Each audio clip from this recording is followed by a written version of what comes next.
दोस्तों आप सभी जानते हैं कि रशिया और यूक्रेन में कुछ दिनों से तनाव चल रहा है। रशिया ने यूक्रेन पर स्ट्रॉन्ग अटैक्स किए हैं जिसमें कई लोग मारे गए। साथ ही साथ दोनों कंट्रीज़ के कई सोल्जर्स ने भी अपनी जान गंवाई है। और अब यूक्रेन की गवर्नमेंट ने अनाउंस किया है कि वे सब रशिया से फर्मली फाइट करेंगे। यूक्रेन ने अपने सिटीजन्स को इस वॉर में कंट्रीब्यूट करने के लिए भी कहा हुआ है। तो चले आज हम इस वीडियो में देखते हैं कि इस वॉर में कौन से वेपन्स यूज़ किए गए और उनका हिंदी में मतलब क्या होता है। साथ ही साथ आजकल हम जो वॉर के संबंधित न्यूज़ सुन रहे हैं उसमें जो इंग्लिश वर्ड्स यूज़ हो रहे हैं उनका हिंदी में मतलब क्या होता है ये भी देखेंगे। तो इस वॉर में यूज़ किया जाने वाला पहला वेपन है मशीन गन्स। इसका मतलब होता है हिंदी में लगातार गोला छोड़ने वाली बंदूकें, आप जैसे स्क्रीन पर देख सकते हैं। देन है मल्टीपल लॉन्च रॉकेट सिस्टम। ये ऐसा उपकरण है जो रॉकेट फायरिंग के लिए इस्तेमाल किया जाता है। देन है क्रूज मिसाइल। ये एक ऐसा मिसाइल है जिसमें परमाणु हथियार रखे होते हैं और जो कंप्यूटर के द्वारा निर्देशित होता है, मतलब कंप्यूटर से इसको गाइड किया जाता है। देन है स्टिंगर मिसाइल। इसका हिंदी में मतलब होता है डंक मिसाइल। ये एक वायु रक्षा प्रणाली होती है जिसे ज़मीनी सैनिकों द्वारा तैनात किया जाता है। मतलब ये ऐसा डिफेंस सिस्टम है जिसे ग्राउंड ट्रूप्स की मदद से, मतलब जो ज़मीनी सैनिक हैं उनकी मदद से डिप्लॉय किया जाता है, मतलब तैनात किया जाता है। उसके बाद है टैंक। ये एक ऐसा लड़ाकू वाहन है जो युद्ध में फ्रंट लाइन में प्राथमिक हथियार के रूप में इस्तेमाल किया जाता है, जिसको आप अभी स्क्रीन पर देख रहे हैं। देन है एंटी टैंक वेपन्स। इसका हिंदी में मतलब होता है प्रतिविचक्र अस्त्र। ये ऐसी बंदूकें या मिसाइल है जिसे जो अभी हमने टैंक देखा था उन लड़ाकू वाहनों को नष्ट करने के लिए इन एंटी टैंक वेपन्स को स्पेशल तरीके से डिज़ाइन किया जाता है। देन है फायर आर्म्स। इनको हिंदी में कहते हैं आग्नेय शस्त्र।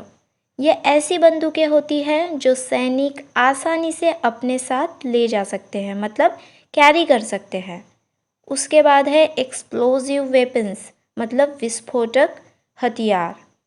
देन है प्रेसिजन गाइडेड वेपन्स। ये एक ऐसा हथियार होता है जो एक ही टारगेट के अगेंस्ट, मतलब विरुद्ध में निर्देशित किया जा सकता है।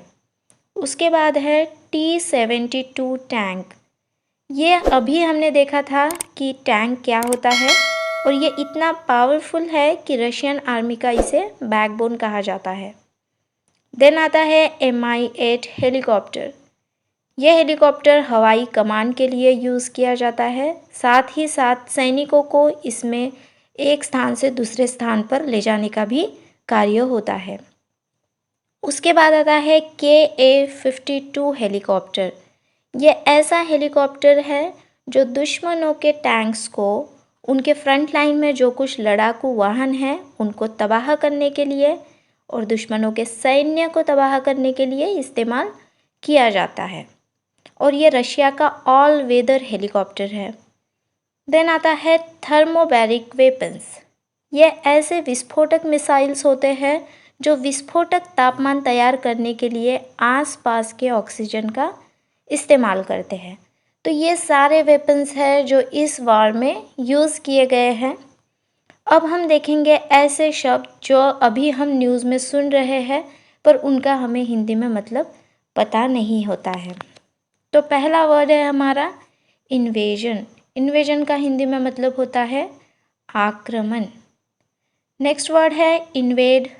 इसका मतलब होता है हिंदी में किसी देश पर आक्रमण करना। नेक्स्ट वर्ड है कन्वेंशनल वारफेयर।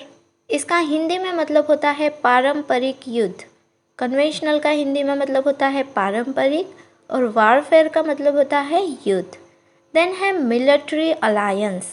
इसका हिंदी में मतलब होता है सैन्य गठबंधन। आजकल न्यूज़ में ये वर्ड काफ़ी सुनाई दे रहा है कि मिलिट्री अलायंस किया जा रहा है या किया जाएगा, तो इसका मतलब होता है सैन्य गठबंधन।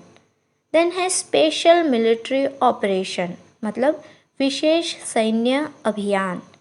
जो मिलिट्री ऑपरेशन चलाए जाते हैं उसको कहते हैं सैन्य अभियान।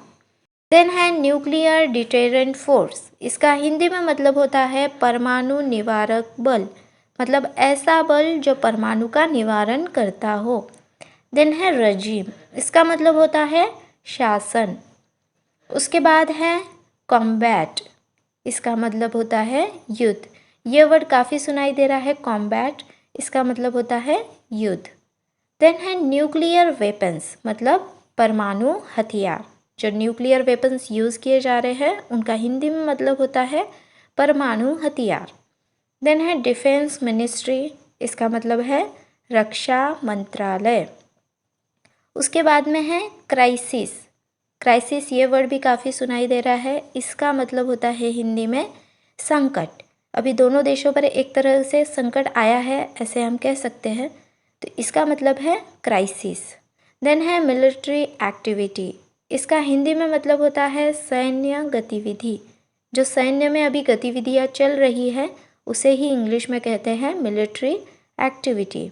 उसके बाद है स्पेक्यूलेशन, मतलब अनुमान। कुछ अनुमान लगाए जा रहे हैं, इसको ही इंग्लिश में कहते हैं स्पेक्यूलेशन। देन है प्रोपेगेंडा, मतलब प्रचार। जो प्रचार किया जा रहा है उसी को कहते हैं प्रोपेगेंडा।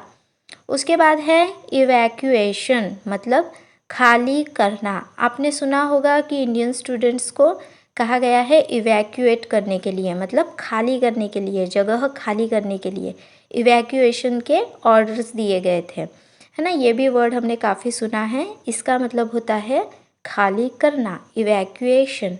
देन है एयरलिफ्टेड, मतलब विमान सेवा से लोगों को एक जगह से दूसरी जगह लेकर जाना। देन है कॉन्फ्लिक्ट।